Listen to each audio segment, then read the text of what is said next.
نحمده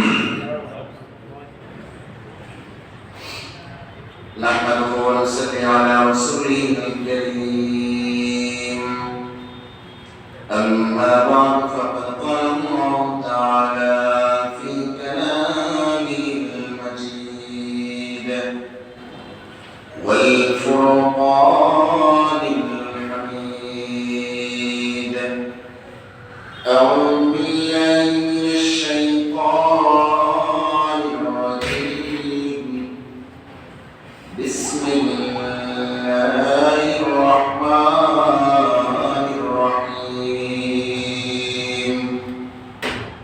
وما خلقت الجن والإنس إلا ليعبدون وقال رسول الله صلى الله عليه وسلم أن تعبد الله كأنك تراه فإن لم تكن تراه فإنه يراك أو كما قال النبي عليه الصلاة والسلام. اللهم صل على محمد وعلى آل محمد كما صليت على إبراهيم وعلى آل إبراهيم إنك حميد مجيد. اللهم بارك على محمد وعلى آل محمد كما باركت على إبراهيم وعلى آل إبراهيم إنك حميد مجيد. أعمال سبتها جنة بجهنم أعمال سبتها جنة بجهنم يخاف فترة من نار ينكرين يخاف فترة من نار ينكرين إخلاصك يا مالي جنات حمراء إخلاصك يا مالي جنات حمراء فرزق مقاصدها التقوى صحة المال فرزق مقاصدها التقوى صحة المال بغير جمال وإخلاص وتقوى بغير جمال وإخلاص وتقوى برباد تیرے زندگیاں خوشن فرمان برباد تیرے زندگیاں خوشن فرمان. সম্মানিত মুসলিম کرام মুরব্বিয়ান এবং পরিবার যুবক ভাই বন্ধুগণ সর্বপ্রথম মহান রব্বুল আলামিনের দরবারে সর্বোপরি শুকরিয়া আদায় করি যে মহান রব্বুল আলামিন যে মহান মালিক দুনিয়াবি সর্ব ধরনের জায়গা উপেক্ষা করিয়া বিশেষ করে ওনার কাছ থেকে ফায়দা করিয়া মহান রব্বুল আলামিনের মহান হুকুম জুমার নামাজ আদায় বিশ্বে গোটা দুনিয়ার সর্বশ্রেষ্ঠ জায়গা আল্লাহর মসজিদে আমাদেরকে আসবার বসবার তৌফিক দান করেছেন। এই জন্য মহান মালিকের দরবারে মহান মুনিবের দরবারে অন্তরের গহীন থেকে উচ্চ স্বরে জোরে সোরে সমস্বরে ভক্তি বলে দিল থেকে কারণ শুকর আদায় করে সবাই বলে আলহামদুলিল্লাহ। খুতবার বন্ধু উৎসবের পরে আমি আপনাদের সম্মুখে কোরআনুল কারীমের মধ্য থেকে আয়াতে কারিমা বিশ্বনবী মুহাম্মদ রাসূলুল্লাহ সাল্লাল্লাহু আলাইহি ওয়াসাল্লামের অসংখ্য অগণিত হাদিসে পাক থেকে হাদিস তেলাওয়াত করেছি। মহান রব্বুল আলামিন যদি তৌফিক দান করেন আয়াত ও হাদিসকে সামনে রেখে এই সংক্ষিপ্ত সময়ে সংক্ষিপ্ত আকারে কিছু কথা বলার চেষ্টা করব। ওয়া তৌফিক ইল্লা বিল্লাহ।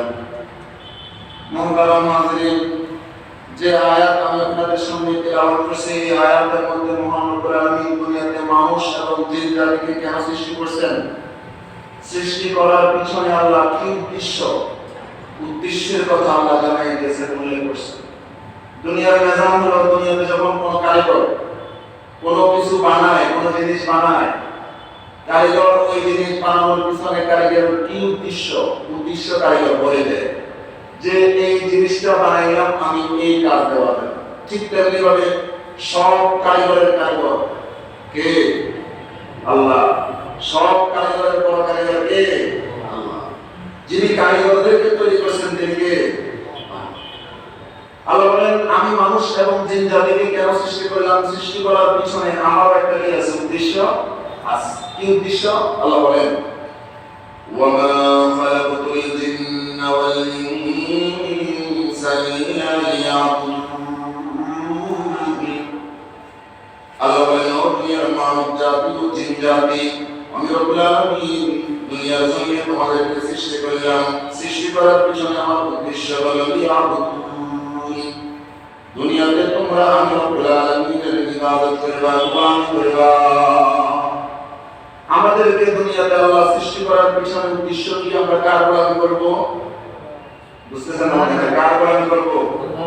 আল্লাহর গোলামি করব। জমিন কার? আল্লাহ। আসমান কার? আল্লাহ। সব কিছু কার? আমরা কার? আল্লাহ। যে আল্লাহ সব কিছু, দুনিয়ার জমিনে গোলামি চলবে ওই আল্লাহ, আইন চলবে ওই আল্লাহ, হুকুম চলবে ওই আল্লাহ। আল্লাহ ছাড়া গায়রুল্লাহর কোনো হুকুম, গায়রুল্লাহর কোনো আইন এই জমিনে চলতে পারে না। যেহেতু আসমান জমিন আল্লাহ, আসমান জমিনের বিধান চলবে কার? আল্লাহ। আল্লাহ বলেন আমি মানুষ জাতি এবং জিন জাতিকে সৃষ্টি করছি কেন? যাতে করে মানুষ জাতি এবং জিন জাতি দুনিয়াতে আমার ইবাদত করতে পারে। এখন আসেন ইবাদত বলতে আমরা কি বুঝি? আমরা মনে করি একটা লোক নামাজ পড়ে সে হলো বড় আবেদ, রমজান মাসে রোজা রাখে সে হলো বড় আবেদ, টাকা পয়সা হলে মালের যাকাত দেয় বড় আবেদ, টাকা পয়সা হলে হজ্জে বাইতুল্লাহ করে বড় আবেদ। আসলে কি তাই? আমরা ইবাদতটাকে শুধুমাত্র নামাজ রোজা হজ যাকাতের ভিতরে কি করে ফেলছি? সীমাবদ্ধ করে ফেলছি। অথচ নামাজ রোজা হজ যাকাত এগুলো হলো ইবাদতের একটা অংশ, এগুলো হলো ইবাদতের একটা অংশ। ইবাদত কাকে? ইবাদত মানব জাতির জন্ম থেকে নিয়ে মৃত্যু পর্যন্ত, মুমিন মুসলমানের জন্ম থেকে নিয়ে মৃত্যু পর্যন্ত প্রত্যেকটা সেক্টরে প্রত্যেকটা কাজ হবে ইবাদত, প্রত্যেকটা কাজে ইবাদত। যেমন আপনার আমার নবী দুনিয়াতে ব্যবসা বাণিজ্য করছেন, ব্যবসা বাণিজ্য করা ইবাদত। আপনার আমার নবী সমাজ পরিচালনা করছেন, সমাজ পরিচালনা করাটা কি ইবাদত। আপনার আমার নবী প্রস্রাব পায়খানা করছেন, প্রস্রাব পায়খানা করাটাও ইবাদত। আপনার আমার নবী বিয়ে শাদী করছেন, বিয়ে শাদী করাটাও কি ইবাদত। আপনার আমার নবী পরিবার পরিচালনা করছেন, সমাজ পরিচালনা করছেন, রাষ্ট্র পরিচালনা করছেন, প্রত্যেকটা ইবাদত, প্রত্যেকটা কি ইবাদত। তবে শর্ত হলো দুইটা, শর্ত হলো কি দুইটা। ও দুনিয়ার মুসলমান ইমানদার আল্লাহ, শুধুমাত্র নামাজ পড়ার নাম কিন্তু ইবাদত নয়, শুধুমাত্র মাহে রমজানের রোজা রাখার নাম কিন্তু ইবাদত নয়, শুধুমাত্র হজ্জে বাইতুল্লাহ আদায় করার নাম কিন্তু ইবাদত নয়, শুধুমাত্র নির্দিষ্ট পরিমাণ মালের মালিক হয়ে যাকাত দেওয়া ইবাদত নয়। ইবাদত এটা হলো ব্যাপক শব্দ, ব্যাপক শব্দ। ইমানদারের জন্ম থেকে নিয়ে মৃত্যু পর্যন্ত ইমানদারের জিন্দেগির সব কর্মকাণ্ড হবে ইবাদত। তবে শর্ত হলো ইমানদার দুনিয়াতে যা করবে, যা বলবে সবগুলো হইতে হবে আল্লাহর সন্তুষ্টির জন্য। ইমানদার দুনিয়াতে যা করবে, যা বলবে মন গড়াভাবে করলে, মন গড়াভাবে চললে হবে না। ইমানদার যা করবে, যা বলবে সবগুলো হবে নবীর তরিকায়, সবগুলো কার তরিকায় হবে? নবীর তরিকায়। তাহলে আপনার আমার জিন্দেগির সব কাজ ইবাদত। শর্ত হলো দুইটা, আল্লাহর সন্তুষ্টি, রাসূলের তরিকা। আল্লাহর সন্তুষ্টি, রাসূলের কি তরিকা। আল্লাহর সন্তুষ্টি বেঁধে রেখে দুনিয়ার কোনো রামমানের সন্তুষ্টি অর্জনের জন্য যদি কোনো কাজ করি, এই কাজ ইবাদত হবে? ইবাদত হবে? যাই করি উদ্দেশ্য একটাই, কার খুশি করা? আল্লাহর খুশি করা। সারে দুনিয়া মুখালিফ कुछ नहीं नुकसामुझे, सारी दुनिया मुखालिफ कुछ नहीं नुकसामुझे, गम नहीं है डर नहीं है जब खुदा रहमान है, गम नहीं है डर नहीं है जब खुदा रहमान है। ईमानदारेर কর্মকাণ্ডে যদি তাম দুনিয়ার সবগুলো মানুষ ইমানদারের বিরুদ্ধে চলে যায়, কিন্তু ইমানদারের মালিক আল্লাহ যদি ইমানদারের পক্ষে লাগে, ইমানদারের কোনো টেনশন নেই। কি বলে করে চলছে? পুরো দুনিয়া যদি আপনার আমার বিপক্ষে চলে যায় আর আপনার আমার পক্ষে যদি স্বয়ং আল্লাহ থাকে, কোনো পেরেশানি আছে? আর সবাই আপনারা আমার মালা দিল, ফুলের মালা দিল, কিন্তু আপনার আমার রব আপনার আমার উপরে নারাজ, কোনো লাভ হবে? কোনো লাভ হবে? কোনো লাভ হবে? ভাই ও দোস্ত বুজুর্গ, বলতেছিলাম ইবাদত এটা ব্যাপক শব্দ। ইবাদত করার জন্যই আল্লাহ দুনিয়াতে পাঠায়। এখন আসেন, কতদিন ইবাদত করব? আল্লাহ বলেন ওয়া'বুদ রাব্বাকা হাত্তা ইয়াতিয়াকাল ইয়াকিন। আল্লাহ বলেন, ও দুনিয়ার মুসলমান ইমানদার আল্লাহর গোলাম, দুনিয়ার জমিনে তোমাদেরকে সৃষ্টি করলাম ইবাদত করার জন্য। কতদিন ইবাদত করবা? ওয়া'বুদ রাব্বাকা হাত্তা ইয়াতিয়াকাল ইয়াকিন, মরণ আসা পর্যন্ত তোমাকে দুনিয়ার জমিনে ইবাদত করতে হবে। কতদিন? মরণ আসা পর্যন্ত। মরণ আসা পর্যন্ত ইবাদত করতে হবে। দুনিয়ার জমিনে যে সমস্ত মানুষগুলা বলে নামাজের মতো নামাজ 2 রাকাত পড়লেই হবে, আর লাগবে না, কথা কি ঠিক? নামাজের মতো নামাজ 2 রাকাত পড়লেই চলবে, আর লাগবে না, কথা কি ঠিক? না, মৃত্যু পর্যন্ত করতে হবে। কথা আল্লাহ যার কথা আল্লাহর কথার সাথে সাংঘর্ষিক হবে, তার কথা কি মানা যাবে? বুঝেন নাই মনে হয়? মানা যাবে? যাবে না। আমরা কাটটা মানবো, দুনিয়ার রাম বাংলাটা মানবো নাকি আল্লাহটা মানবো? বুঝতেছেন না? কাটটা মানবো, আল্লাহটা মানবো। আল্লাহ বলতেছেন ওয়া'বুদ রাব্বাকা হাত্তা ইয়াতিয়াকাল ইয়াকিন, মরণ পর্যন্ত ইবাদত করো। এবার আসেন রাসূল কি বলেন? রাসূল বলেন قال النبي صلى الله عليه وسلم أن تعبد الله كأنك تراه فإن لم تكن تراه فإنه يراك। আল্লাহ রাব্বুল বলেন, ও দুনিয়ার মুসলমান ইমানদার আল্লাহর গোলাম, বিশ্বনবী জনাব মুহাম্মদুর রাসূলুল্লাহ সাল্লাল্লাহু আলাইহি ওয়াসাল্লাম বলেন, দুনিয়ার জমিনে ইবাদত করার জন্য আল্লাহ পাঠাইলেন। ইবাদত করবা, মৃত্যু পর্যন্ত ইবাদত করবা। কিভাবে ইবাদত করবা? আমি রাসূল বলে দিই, আনতা আবুদাল্লাহ কান্নাকা তারাহু, ইবাদত এমনভাবে করবা যেমন তুমি আল্লাহকে দেখতেছো। ফাইল্লাম তাকুন তারাহু ফাইন্নাহু ইয়ারাক, যদি তুমি আল্লাহকে দেখতেছো, এই বিশ্বাস তোমার দিলের ভিতরে একটু কষ্ট হয়, অন্তত এই বিশ্বাসটা তুমি তোমার দিলের ভিতরে জায়গা দাও। যদি না তুমি আল্লাহকে দেখতেছো না, কিন্তু আল্লাহ তোমারে দেখতেছে। কি বলেন? আমরা যদি কি আল্লাহকে দেখতেছি না, আল্লাহ কি আমাদেরকে দেখতেছে? বুঝেন নাই মনে হয়? দেখতেছে। কি করতেছি, কি বলতেছি, কিভাবে চলতেছি, কিভাবে করতেছি, কিভাবে বলতেছি, দুনিয়ার কোনো মানুষ জানে না, এমনকি মা বাবাও জানে না, বন্ধু বান্ধব জানে না, ভাই বোন জানে না। একজন জানেন, তিনি কে? একজন জানেন, তিনি কে? বাস বাস। এমনি ভাবে তুমি ইবাদত করো। ইবাদত ব্যাপক শব্দ, যাই করো, যাই বলো, সর্ব অবস্থা তোমার দিলের ভিতরে এই কথাটা জায়গা দিতে হবে। যদিও নাকি আমি আমার মালিককে দেখতেছি না, কিন্তু আমাকে সার্বক্ষণিক সিসি ক্যামেরার মধ্যে একজন অবজার্ভ করতেছেন, তিনি কে? বুঝেন নাই? কে? আল্লাহ। এবার আসেন, ইবাদত সাধারণত ইবাদত 3 প্রকার। ইবাদত কয় প্রকার? 3 প্রকার। একটা হলো ব্যক্তিগত ইবাদত, আরেকটা হলো পারিবারিক ইবাদত, আরেকটা হলো সামাজিক ইবাদত। কয় প্রকার বলছি ভাই? আপনারা কথা বলেন, কয় প্রকার? 1 নম্বরে ব্যক্তিগত ইবাদত, অর্থাৎ ইবাদতটা ব্যক্তির সাথে সম্পর্ক। ইবাদতটা কি? ব্যক্তির সাথে সম্পর্ক। যেই করবে কেবল সেই পাবে, যেই করবে সেই পাবে। ও দুনিয়ার মুসলমান ইমানদার আল্লাহর গোলাম, ব্যক্তিগত ইবাদত মনে করেন আপনি একবার বলছেন সুবহানাল্লাহ, আপনার সুবহানাল্লাহর কথা বলতে আসমানের মালিক আল্লাহ আপনার জান্নাতের ভিতরে একটা গাছ উগাইলেন। হাদিসের ভিতরে আসছে এমন বড় একটা জান্নাতের ভিতরে আপনার জন্য গাছ বপন করবেন আল্লাহ, যে জান্নাতটা এত বড় হবে, ওই জান্নাতের গাছটা এত বড় হবে জান্নাতে একটা কুয়া দিয়ে যদি 100 বছর পর্যন্ত ছায়া করা হয়, ভ্রমণ করা হয়, এরপরেও একবার সুবহানাল্লাহর বদৌলতে জান্নাতের ভিতরে যে গাছটা উঠবে, ওই গাছটার ছায়া শেষ করা সম্ভব নয়। সুবহানাল্লাহ। এই যে আপনি সুবহানাল্লাহ বলছেন, আমি সুবহানাল্লাহ বলছি, এটা হলো ব্যক্তিগত ইবাদত।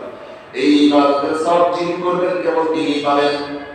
আপনি সুবহানাল্লাহ বলছেন, আপনার সন্তান টেলিভিশনের সামনে বসে আছে, এই সুবহানাল্লাহর সব কিন্তু আপনার সন্তান পাবে না, আপনার বিবি পাবে না, আপনার বাচ্চা পাবে না, আপনার মা পাবে না। আপনি বলছেন আপনি পাবেন, এটা হলো ব্যক্তিগত ইবাদত। ওকে হাদিসের ভিতরে এসেছে, দুনিয়ার জমিনে কোনো মুমিন যদি কোনো ব্যক্তিগত ইবাদত করে, জবান দিয়ে উচ্চারণ করে সুবহানাল্লাহ, আলহামদুলিল্লাহ, লা ইলাহা ইল্লাল্লাহ, আল্লাহু আকবার, এগুলো হলো ব্যক্তিগত ইবাদত। ব্যক্তিগত ইবাদতের সব শুধুমাত্র ওই ব্যক্তিই পাবে, দুনিয়ার কোনো মানুষ পাবে না। যদিও নাকি এটা কিন্তু ব্যক্তিগত ইবাদতের কারণে আসমানের মালিক আল্লাহ তামাম দুনিয়ার সবগুলো মাখলুকের রিজিকের ফয়সালা করে দেন। সুবহানাল্লাহ। আপনার সুবহানাল্লাহ সব আপনি পাবেন, এটা সত্য, কিন্তু আপনি যে সুবহানাল্লাহ বলছেন, রব এত খুশি হয়, এত খুশি হয়, এত খুশি হয়, শুধু আপনার দিকে তা না, আপনার সুবহানাল্লাহর উসিলায় গোটা দুনিয়ার সবগুলো মাখলুকাতের রিজিকের ফয়সালা করে দেন কে? আল্লাহ। তাহলে যারা করে, যারা ব্যক্তিগত ইবাদত করে, তাদেরকে সাপোর্ট করা প্রয়োজন কিনা? বুঝতে পারলেন? তাদেরকে সাপোর্ট করার দরকার আছে কিনা? কারণ সে ব্যক্তিগত ইবাদত করে বিধায় আপনি আমি খাইতে পারতেছি, সে ব্যক্তিগত ইবাদত করে বিধায় আপনি আমি চলতে পারতেছি, সেই ব্যক্তিগত ইবাদত করে বিধায় যদিও নাকি আপনি আমি করি না, আপনি আমি শান্তি পাচ্ছি। উসিলাকে আরেকজন, উসিলাকে আরেকজন, এটার নাম হলো ব্যক্তিগত ইবাদত। ও দুনিয়ার মুসলমান ইমানদার আল্লাহর গোলাম, দুই নম্বরে হলো পারিবারিক ইবাদত। যে ইবাদতের সম্পর্ক পরিবারের সাথে যে ইবাদতের সম্পর্ক, যে ইবাদতের সওয়াবের সম্পর্ক। যেমন হাদিসের ভিতরে আসছে, আল্লাহর হাবিব জনাব মুহাম্মদুর রাসূলুল্লাহ সাল্লাল্লাহু আলাইহি ওয়াসাল্লাম বলেন, মুহাম্মাদের উম্মতের দল দুনিয়ার জমিনে কোন ব্যক্তি যদি তার পরিবারের জন্য 1 টাকা খরচ করে, কয় টাকা? কথা বলেন, কয় টাকা? 1 টাকা যদি দুনিয়ার জমিনে কোন আল্লাহর বান্দা তার পরিবারের জন্য খরচ করে, এই 1 টাকা খরচ করাটাকে আসমানের মালিক আল্লাহ সাদাকাতের সওয়াব হিসেবে তার আমলনামায় দান করেন। সুবহানাল্লাহ। আপনি আপনার পরিবারের জন্য 1 টাকা খরচ করছেন, এটা সদকার সওয়াব, এটা কিসের সওয়াব? সাদাকার সওয়াব। ও দুনিয়ার মুসলমান ইমানদার আল্লাহর গোলাম, আপনি আমি আপনার আমার জন্য, আপনার আমার পরিবারের জন্য, ছেলে মেয়ের জন্য প্রতিদিন শাকসবজি ক্রয় করতেছি, বাজার সদাই কিনতেছি, আপনার আমার পরিবারের জন্য কাপড় চোপড়ের ব্যবস্থা করতেছি, আপনার আমার ছেলে মেয়ের পড়ালেখার জন্য হাজার হাজার টাকা খরচ করতেছি। আসমানের মালিক আল্লাহ প্রত্যেকটা টাকাকে সাদাকাতের সওয়াব হিসেবে আপনার আমার আমলনামায় দান করেন। সুবহানাল্লাহ। প্রত্যেকটা টাকা সদকার সওয়াব। তাহলে এই ইবাদতের সম্পর্ক কিসের সাথে? বুঝতেছেন না মনে হয় আপনারা? কিসের সাথে ভাই? পরিবারের সাথে। তার মানে পরিবারের জন্য খরচ করলেই সওয়াব, পরিবারের জন্য খরচ করলেই কি সওয়াব। খরচের খরচ হয়, পরিবার চলে, সওয়াবে সওয়াব নেই, সওয়াবে সওয়াব। ভাই যেমন হাদিসের ভিতরে আসছে, কোন ব্যক্তি যদি তার পরিবারে কোন কন্যা সন্তান জন্মগ্রহণ করে, ওই কন্যা সন্তানের যদি সৎভাবে বাবা খেয়াল করে, ভালোভাবে বাবা ভরণ পোষণ দেয়, লালন পালন করে, তুচ্ছ-তাচ্ছিল্য না করে, তুচ্ছ-তাচ্ছিল্য না করে, এক কন্যা সন্তানের বদৌলতে আসমানের মালিক আল্লাহ তার জন্য জান্নাতের ফয়সালা করে দেন। সুবহানাল্লাহ। কন্যা সন্তান জন্ম দিলাম আমি, আমার মেয়ে আমি লালন পালন করতেছি, জান্নাত দিতেছেন না। সুবহানাল্লাহ। ইয়া আইয়ুহাল ইনসানু মা গাররাকা বিরাব্বিকাল কারীম। আল্লাহ বলেন, কাজ করতেছো তোমার জন্য, লাভ হইতেছে তোমার, কিন্তু জান্নাত দিতেছি আমি, জান্নাত দিতেছে আমি। এরপরেও কেন করো না? আল্লাহ বলেন, ইয়া আইয়ুহাল ইনসান, হে দুনিয়ার মানব জাতি, মা গাররাকা বিরাব্বিকাল কারীম, এত বেশি দেওয়ার পরেও কোন জিনিস তোমারে আমি আল্লাহ থেকে দূরে রাখি? কোন জিনিস আমি আল্লাহ থেকে তোমারে দূরে রাখি? বলো বলো। লাভ হইতেছে তোমার, দিতেছি আমি, দিতেছি আমি। করতেছো কম, দিতেছি বেশি, করতেছো কম, দিতেছি বেশি। এরপরে কেন দূরে থাকবো? কেন দূরে থাকবো? কেন?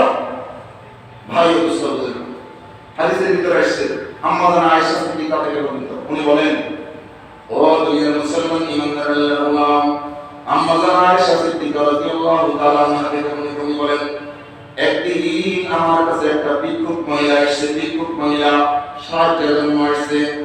আম্মা জান আয়েশা বলেন, ওই মহিলার দিকে তাকাই আমি দেখলাম ওই মহিলার দুই কোলে দুইটা কন্যা সন্তান, দুই কোলে দুইটা কন্যা সন্তান নিয়ে আমার কাছে সাহায্যের জন্য আসছে।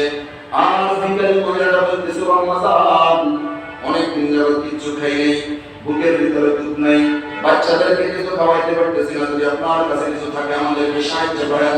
আম্মা জান আয়েশা সিদ্দিকা বলেন, ওই মহিলাটা যখন সাহায্যের আবেদন করছে, ঘরের ভিতরে গিয়া আমি মাত্র 3টা খেজুর পাইলাম। কয়টা খেজুর? কথা বলেন, কয়টা খেজুর? 3টা খেজুর পাইলাম। ওই 3টা খেজুর আনিয়া আমি ওই মহিলাটার হাতে দিলাম। দুই কন্যা সন্তানের জন্য 2টা, মায়ের জন্য 1টা।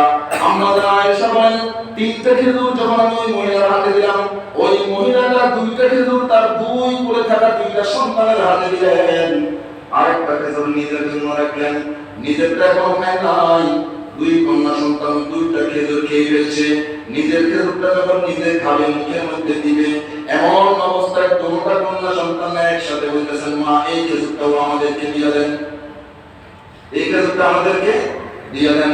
আম্মা জান আয়েশা বলেন, আমি আশ্চর্য হইলাম, তাকায় দেখলাম ওই মা নিজের ভাগের খেজুরটারে 2 ভাগ করিয়া 2 কন্যা সন্তানের মুখের মধ্যে দিয়ে দিলেন।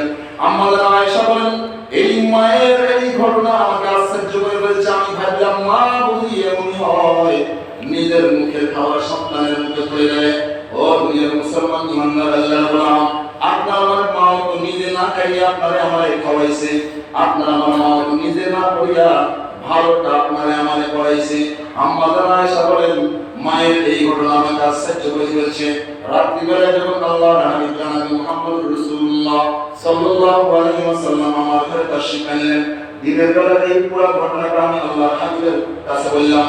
আল্লাহর হাবিব বলতেছে, আয়েশা, যে মা নিজে না খাইয়া নিজের মুখের খাবার সন্তানের মুখে তুলে দিতে পারে, ওই মা দুনিয়ার কোন সাধারণ মা নয়, আসমানের মালিক আল্লাহ ওই মায়ের জন্য আল্লাহর জান্নাত ওয়াজিব করে দিয়েছে। সন্তান আমার, আমার সন্তান আমি খাওয়াবো না তো কে খাওয়াবে? কিন্তু জান্নাত দিতেছেন কে? আল্লাহ। ভাই ও দোস্ত বুঝুক, বলতেছিলাম এটা হলো পারিবারিক ইবাদত। এটা হলো কি? পারিবারিক ইবাদত। কিন্তু আপনার আমার পরিবারের কথা ভিন্ন, আমাদের পরিবারের কথা ভিন্ন। আমরা তো আমাদের পরিবারে যদি একটা কন্যা সন্তান হয়, ছেলেটারে বেশি দিই, মেয়েটারে কম দিই। ছেলের সবকিছু দিই, মেয়ের দোয়া দিই। কি দিই? বুঝতে না মনে কি দিই? টেনশন করেছি না, বাবা করে দোয়া করেছি, বাবা করে কি দিচ্ছি? দোয়া করেছি। সব কিছু দিয়ে দিচ্ছে ছেলেরে, মেয়ের কি দিতেছে? দোয়া। যেই বাবা মেয়ের সব কিছু থেকে বঞ্চিত করিয়া শুধু দোয়া দেয়, দোয়া দোয়া, ওই বাবাও জাহান্নামী। ওই বাবা কি? জাহান্নামী। হাদিসের ভিতরে এসেছে, একজন সাহাবী হযরত নোমান ইবনে বাশীর রাদিয়াল্লাহু তাআলা আনহু, উনি ওনার সন্তানকে একটা গোলাম দিয়েছে, ওনার সন্তানকে একটা গোলাম দিয়েছে। গোলাম দেওয়ার পরে ওনার স্ত্রী বলতেছে, গোলামটা আমি রাখবো না যতক্ষণ পর্যন্ত এই ব্যাপারে আল্লাহর হাবিব জানবেন। ঠিক আছে, আল্লাহর হাবিবকে জানাবো। আল্লাহর হাবিবের কাছে গিয়ে বলতেছে, হুজুর আমি আমার সন্তানকে একটা গোলাম দিয়েছি, গোলাম, কিন্তু আমার সন্তান এটা দিতেছে। আল্লাহর নবী বলতেছে, তুমি কি তোমার সব সন্তানকে দিছো? কয় না হুজুর। তোমার সব সন্তানকে দেয় নাই, শুধুমাত্র একজন সন্তানকে দিছো। এই যে একজন সন্তানের প্রতি বেশি সহানুভূতি দেখাইছো, বাকিগুলোরে বারণ করেছো, এই কাজ তোমার আল্লাহর জাহান্নামের ভিতরে নিয়ে যাবে। তাহলে কাউকে কম কাউকে বেশি করা যাবে? কম করে বেশি দিচ্ছে সেটা আমার খেয়াল করতে হবে, সেটা আমার কি করে? খেয়াল করে না। ভাই, একজন সন্তান আপনার খেয়াল করে, তারা আপনি ভালোটা দিয়ে দিলেন, আরেকজন সেবা যত্ন করে না, তারা খারাপটা দিলেন, এর জায়গা আছে? দুনিয়াতে যে যত বেশি সেবা যত্ন করবে, সে তত বেশি পাবে, তার কপাল তত বেশি খুলবে। তাই বলি, যে করছে আপনি তারা ভালোটা দিবেন, যে করে নাই তারা দিবেন না, খারাপটা দিবেন। এটা বলতে পারেন, এটা জায়েজ নাই, এটা জায়েজ নাই। যেমন হাদিসের ভিতরে আসছে, আল্লাহর নবী জান্নাতে গেলেন, জান্নাতে যাওয়ার পর একজন ব্যক্তির কোরআনে কারীমের তিলাওয়াতের আওয়াজ শুনতেছে। সুবহানাল্লাহ বলবেন না? কোরআনে কারীমের তিলাওয়াতের আওয়াজ শুনতেছে। আল্লাহর নবী জিবরাইল বলেছেন, জিবরাইল, জান্নাতের ভিতরে কোরআন কারীমের তিলাওয়াত কে এটা? কে এটা? হুজুর, যার তিলাওয়াতের আওয়াজ আপনি জান্নাতের ভিতরে শুনতেছেন, ওই মানুষটা তো সাধারণ মানুষ নয়, ওই মানুষটা হলো আপনার সাহাবী হযরত হারেসা ইবনে নুমান রাদিয়াল্লাহু তাআলা। আপনার সাহাবী হারেসা তেলাওয়াত করতেছে জমিনে, আপনি তেলাওয়াত শুনতেছেন কোথায়? জান্নাতে। সুবহানাল্লাহ। পরের দিন আল্লাহর নবী সাহাবাদের কাছে ঘটনা বর্ণনা করতেছেন যে হারেসা, হারেসা তোমার মর্যাদা তো অনেক বেশি, আমি জান্নাতে গিয়ে তোমার তেলাওয়াতের আওয়াজ শুনছি। সুবহানাল্লাহ।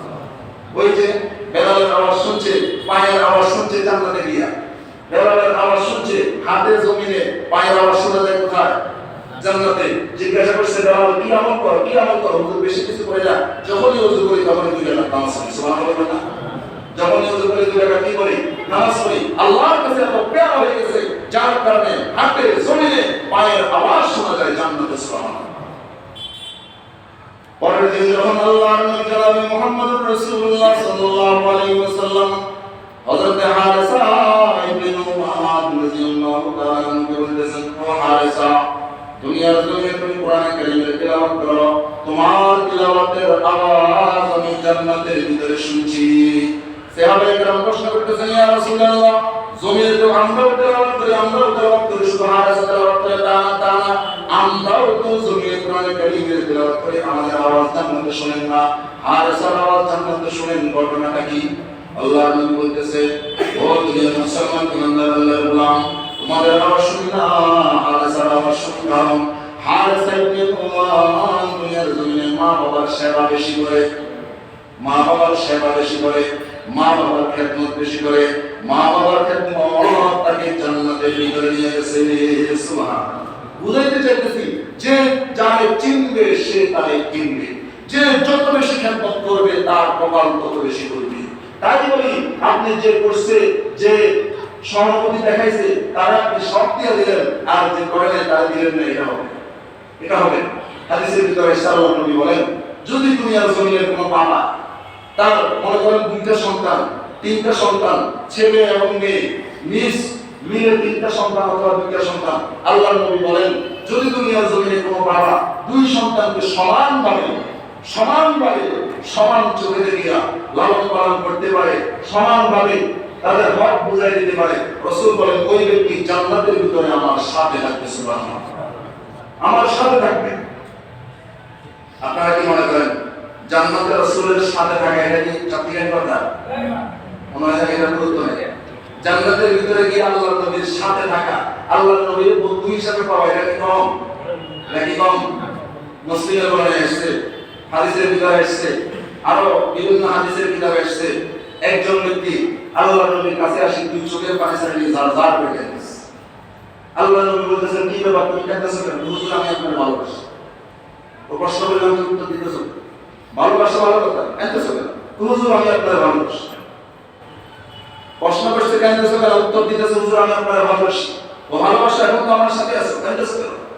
ওই সাহাবী বলতেছেন, ইয়া রাসূলুল্লাহ, যতক্ষণ সময় আমি আপনার সামনে বসে থাকি, যতক্ষণ পর্যন্ত আপনি আমার চোখের সামনে থাকেন, ততক্ষণ পর্যন্ত আমি ঠিক দেখতে পাই নিজেরে, কিন্তু যখনই আমি আপনার সামনে থেকে দূরে যাই, আমার বাড়িতে যাই, তো আপনি আমার চোখের সামনে থাকেন না, আমি নিজেকে নিজে ঠিক দেখতে পারি না, আমার মনটা উতাল পাতাল করে, কখন আপনার সামনে আসবো, কখন আপনার সোহবত দিব।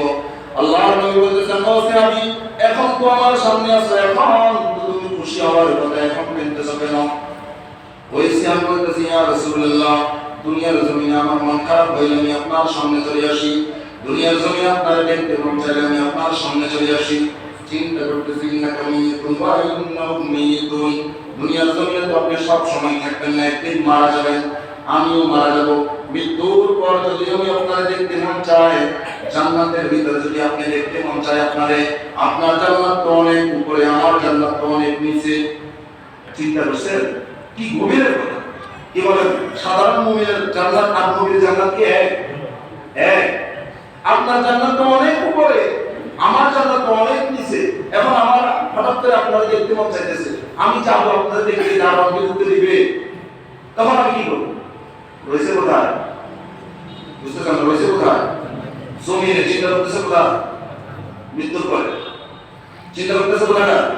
মৃত্যুর পরে। আমরা তো এক পা কবরে গেলেও কবরের চিন্তা আসে, এক পা কবরে যাওয়ার পরে আহা মনে দুঃখ নাই, যদি ছোট ছেলেটারা একটু লাইন করে দিতে পারছে না, অথচ বেচারা এক ফাঁক হয়ে গেছে আরেক ফাঁক জামে অবস্থায়, তখন চিন্তা করতেছে না দুনিয়া কার আল্লাহ।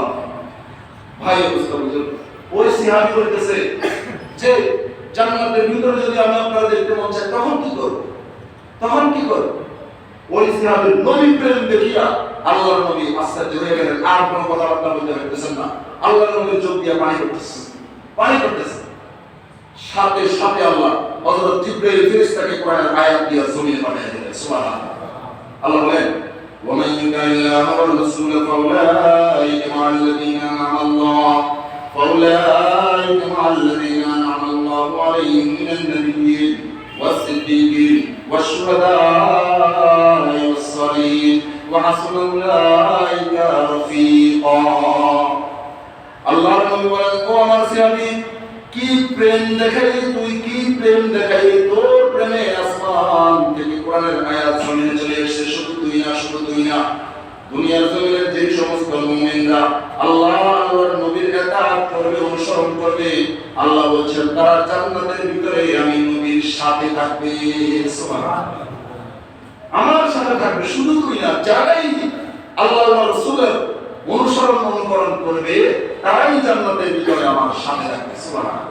ভাই অবস্থা বুঝলো, বলতেছিলাম জান্নাতের ভিতরে আল্লাহর সাথে, আল্লাহর নবীর সাথে থাকা এটা কোনো ছোটখাটো বিষয় নয়, এটা অনেক বড় বিষয়। রাসূল বলেন যে ব্যক্তি সন্তানদেরকে সমান চোখে দেখলো সে ব্যক্তি জান্নাতের ভিতরে আমার সাথে থাকবে, জান্নাতের ভিতরে আমার সাথে থাকবে। এটা হলো পারিবারিক ইবাদত, এটা হলো কি পারিবারিক ইবাদত। এবার আসেন 3 নম্বরে সামাজিক ইবাদত। সামাজিক ইবাদত কি? সামাজিক ইবাদতের দুইটা দিক তুলে ধরতেছি। একটা হলো আপনার আমার নবী জনাব মুহাম্মদ রাসূলুল্লাহ সাল্লাল্লাহু আলাইহি ওয়াসাল্লাম হায়াতে কয় বছর ছিলেন? হায়াতে কয় বছর? সবাই কথা বলেন, কত বছর? 63 বছর। নবুয়ত পাইছেন কত বছরে? 40 বছরে। নবুয়ত পাওয়ার পরেও মক্কা জমিনে কত বছর ছিলেন? 13 বছর। কত বছর? 13 বছর, অর্থাৎ 53 বছর আপনার আমার নবী কোথায় ছিলেন? বুঝতেছেন না? কোথায় ছিলেন? মক্কায়। মদিনাতে ছিলেন কত বছর? কত বছর? 10 বছর। তাহলে আপনার আমার নবীর সামাজিক ইবাদতের ঘটনা কয়টা? দুইটা, মক্কি জিন্দেগি, মাদানী জিন্দেগি।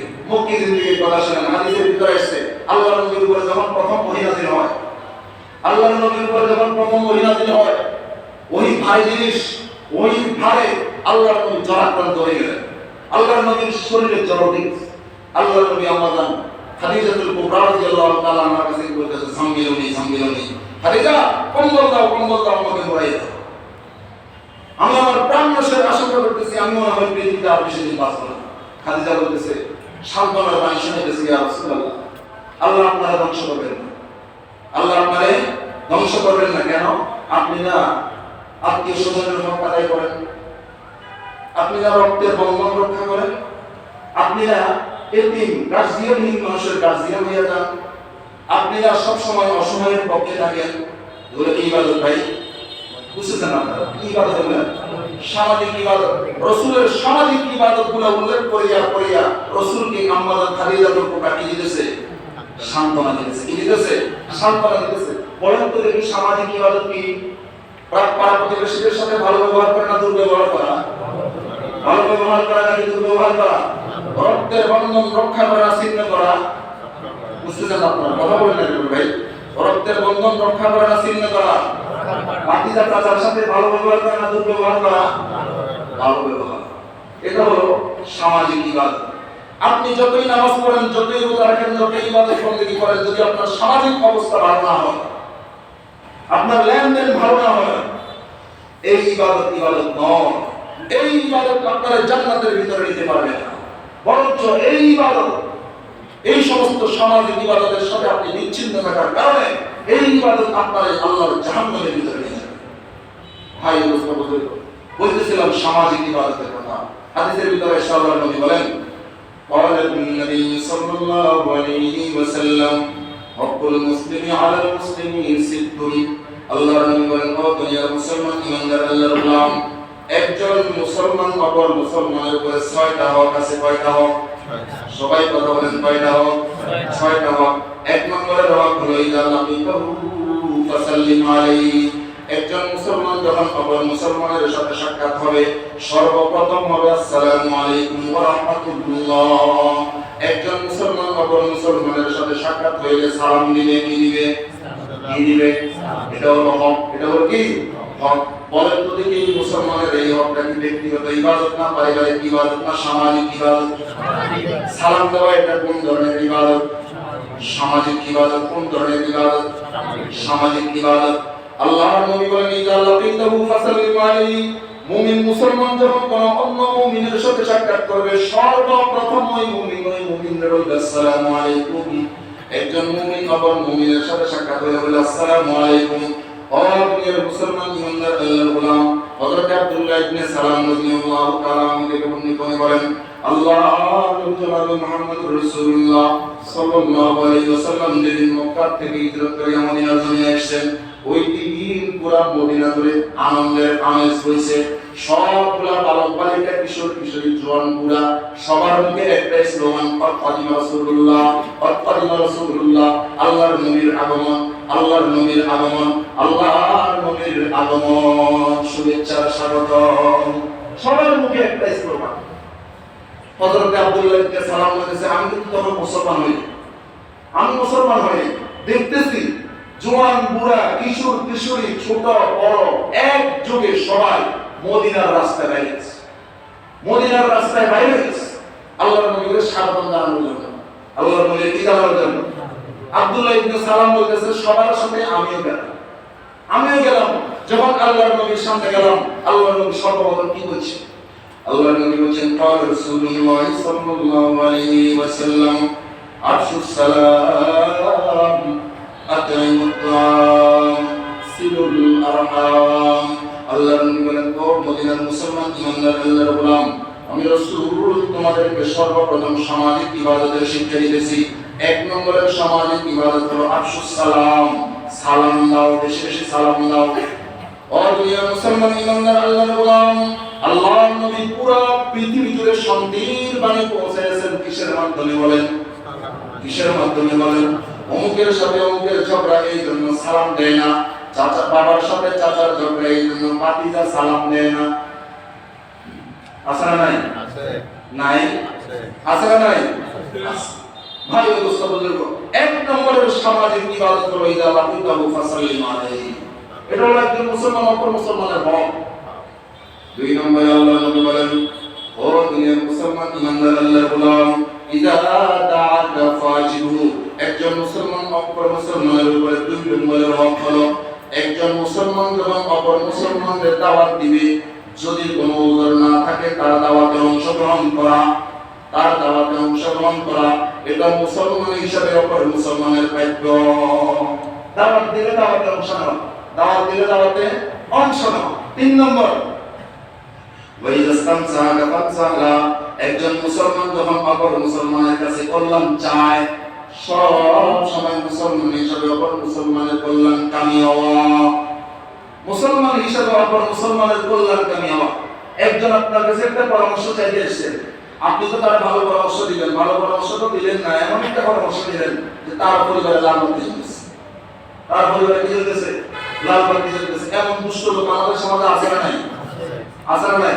মনে করেন একজন ব্যবসায়ী নতুন ব্যবসা করবে, দোকান দিবে, আপনি বলে ব্যবসা একটা আইডিয়ার জন্য এসেছে, আপনি চিন্তা করলেন হায় এই সর্বনাশ, কেউ যদি আমার সাথে ব্যবসা করে আমার ব্যবসাটা কি ফুসফুস করে আলো লাগতে যাবে, এমন একটা আইডিয়া দিলেন তার ব্যবসা শুরু করার আগে কি শেষ, শুরু করার আগে কি শেষ। তাহলে আপনি অপর মুসলমানের কল্যাণকামী হইলেন?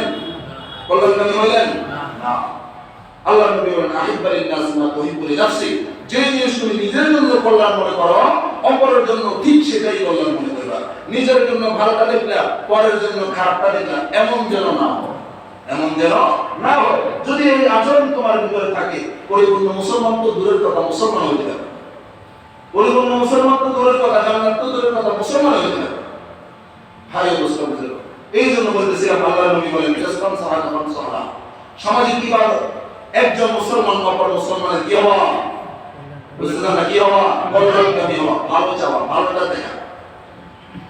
ও দুনিয়ার মুসলমান ইমানদার আল্লাহর গোলাম, এরপরে আল্লাহর নবী বলেন মাইদা আতিসা ফাহামিদাল্লাহ ফাশামিতু।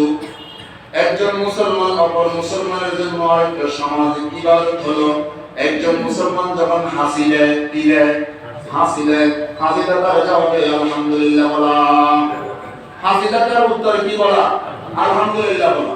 ফাসাম্মিতু, তার আলহামদুলিল্লাহ আওয়াজ শুনে এই ব্যক্তি আবার বলে ইয়ারহামুকাল্লাহ। এটা হলো হক, এগুলো কি হক, এগুলো ওয়াজিব। একজন মুসলমান হিসেবে অপর মুসলমানের কাছে এটা প্রাপ্য, এটা অধিকার, এটা অধিকার। এরপরে আসেন আল্লাহর নবী বলেন মাইদা মারিজা ফাউদু, একজন মুসলমান যখন অসুস্থ হয়, একজন মুসলমান যখন অসুস্থ হয়, অসুস্থ হলে তারা দেখতে যাওয়া, তার খোঁজখবর নেওয়া, এগুলো হক। আপনারা সকলেই জানেন এক বুড়িমার কথা, আপনার আমার নবীর রাস্তায় বুড়িমা কি বিছাইতো, কাঁটা বিছাইতো, সবাই জানে কিন্তু আমল করে কাঁটা বিছাইতো। আল্লাহর নবী কি রাগ করতেন, গালি দিতেন, বকাঝকা করতেন, কাঁটা উঠে তারপরে শুনতেন। কিন্তু একদিন কাঁটা না থাকার কারণে ফেরেশান কি হয়েছে, আল্লাহর নবী ফেরেশান, অথচ আপনি আমি বলে বলে গেছে বাস যাই আমার কি দেয় শান্তি দেয় না। ভাই দোস্ত বুঝলো, আল্লাহর নবী ফেরেশান হয়ে গেলেন, ফল ফ্রুট নিয়ে পরিবারে দেখতে গেলেন, কি ব্যাপার প্রতিদিন কাঁটা আছে, আজকে কাঁটা নাই, মনে হয় অসুস্থ হয়ে গেছে। এই আচরণ দেখিয়ে পরিবার কি হয়ে গেছে, ইসলাম ধর্ম গ্রহণ করে নাই। হাদিসের ভিতরে এসে অনেক দূরে যাওয়ার দরকার নাই। একজন বুজুর্গ ছিলেন, ওই বুজুর্গের বাড়িতে তার প্রতিবেশী সব সময় রাত্রিবেলায় ময়লা আবর্জনা সবগুলা উঠে রাখিয়েছে, দরজার সামনে রাখিয়েছে। ওই বুজুর্গ যখন তাহাজ্জুদ পড়ার জন্য উঠতো, ময়লা আবর্জনা সবগুলা পরিষ্কার করিয়া ঘর পরিষ্কার করিয়া তারপর নামাজ পড়া হলেন, তার সন্তানরা যেত। কিন্তু একদিন ওই বুজুর্গ তার পার্শ্ববর্তী যে লোকটা তারা কষ্ট দিত, তার কাছে গিয়ে বলতেছে, ভাই আমার আপনি মাফ করে দিন। মাফ চাওয়ার কথা কার চাইতেছে, আপনারা মনে হয় আমাকে বুঝতেছেন না। চাওয়ার কথা কার, যে ময়লা রাখতো তার চাইতেছে কে, যার ঘরের ময়লা রাখতো সে মাপ চাইতেছে। তো কি ব্যাপার, মাপ চাইবো আমি, আপনি মাপ চাইতেছেন, ঘটনাটা কি? ও ঘটনা কি ঘটনা? ও ঘটনাটা হলো এতদিন পর্যন্ত আপনি আমার দুয়ারে ময়লা রাখতেন, আমি কাউকে কিছু বলতাম না, আপনার উপরে রাগও করতাম না, অভিমানও করতাম না। তাহাজ্জুদের সময় উঠলে এগুলো পরিষ্কার পরিচ্ছন্ন করিয়া তারপর আমি নামাজ কালাম আদায় করতাম। এই ব্যাপারটা আমার ঘরের সন্তানরা জানত। কিন্তু আমার মনে হইতেছে তুমি আমি আর বেশি দিন বাঁচব না, আমার হায়াত শেষ হয়ে যাইতেছে, আমার বয়স হইতেছে, আমার মৃত্যুর পরেও যদি আপনি আবার আগের মতো আমার ঘরে ময়লা রেখে আসেন, আমার সন্তানরা যদি বরদাস্ত না করে, হইতে পারে আপনার সাথে দুর্ব্যবহার করবে, বাবা হিসাবে এই জন্য অগ্রিম আপনার কাছে মাপ চাইতে এসেছে। কিতাবের ভিতরে আসছে এই বুজুর্গের এই আচরণ দেখিয়া ওই ইহুদির সাথে সাথে বলে, হুজুর আপনার হাতটা দেন, আমি কালিমা পড়ে মুসলমান হয়ে যেতে চাই। এগুলো হলো সামাজিক ইবাদত। এগুলো কি ভাই, এগুলো কি সামাজিক ইবাদত। বলতেছিলাম ইবাদতের কথা। আল্লাহ দুনিয়াতে আপনারা আমাদের সৃষ্টি করেছে কি করার জন্য, আমার আগে থেকে আসছে কি করার জন্য, সবাই কথা বলেন কি করার জন্য, ইবাদত করার জন্য। দুনিয়ার কোন কারিগর কোন কিছু বানাইলে তার একটা উদ্দেশ্য থাকে, উদ্দেশ্যের কথা বলে দেয়। মাইক বানাইছি এই উদ্দেশ্যে, মেশিন বানাইলাম এই উদ্দেশ্যে, কার্পেট বানাইলাম এই উদ্দেশ্যে, ছাদ দিলাম এই উদ্দেশ্যে, একটা উদ্দেশ্য আছে। সব কারিগরের বড় কারিগর কে, আল্লাহ। সব কারিগরের যিনি সৃষ্টি করেছেন ওই আল্লাহ বলেন, আমি মানুষ এবং জিন জাতি বানাইলাম কেন, আমার একটা উদ্দেশ্য আছে। কি উদ্দেশ্য? লিয়াবুদুন, মানুষ এবং জিন জাতি যেন পৃথিবীতে আমার ইবাদত করতে পারে, ইবাদত করতে পারে। এবার আসেন ইবাদত কতদিন করব? আল্লাহ বলেন মাবুদ রব্বাকা হাত্তা ইয়াতিয়াল ইয়াকিন, মৃত্যু পর্যন্ত ইবাদত করবে, মৃত্যু পর্যন্ত ইবাদত করবে। এবার আসেন ইবাদত কাকে বলে? আমরা মনে করি শুধুমাত্র এই যে নামাজ রোজা হজ যাকাত ইত্যাদি জিকির আজকার এগুলো ইবাদত না। ইবাদত এটা হলো ব্যাপক শব্দ, ইবাদত এটা হলো ব্যাপক শব্দ। নামাজ রোজা হজ যাকাত এগুলো হলো ইবাদতের মাত্র একটা অংশ। ইমানদারের জন্ম থেকে নিয়ে মৃত্যু পর্যন্ত, ইমানদারের জন্ম থেকে নিয়ে মৃত্যু পর্যন্ত সবকিছু হবে ইবাদত। সবকিছু কি ইবাদত। শর্ত কয়টা বুঝছেন? শর্ত কয়টা? দুইটা। যা করব যা বলবো সব কার সন্তুষ্টির জন্য, আল্লাহর সন্তুষ্টির জন্য। যা করব যা বলবো সব কার তরিকা, নবীর তরিকা। কার তরিকা? নবীর তরিকায়। এবার আসেন মৌলিকভাবে আমি ইবাদতের তিনটা ধরন বললাম। ব্যক্তিগত ইবাদত, পারিবারিক ইবাদত, সামাজিক ইবাদত। যে ইবাদতই হোক না কেন, ব্যক্তিগত হোক, পারিবারিক হোক, সামাজিক হোক, সব করব কার জন্য? আল্লাহর জন্য। বুঝলেন না মনে হয়? সব করব কার জন্য? আল্লাহর জন্য। মুহাম্মদ রব্বুল আলামিন যা যা বলেছি সর্বপ্রথম আমাকে তারপর আমাদের সবাইকে বুঝায় এবং আমল করার তৌফিক দান করুন। সকলে আমিন। ওয়া আখিরু দাওয়ানা আলহামদুলিল্লাহি রাব্বিল আলামিন। যা সুন্নাত পড়লে সুন্নাত পড়লে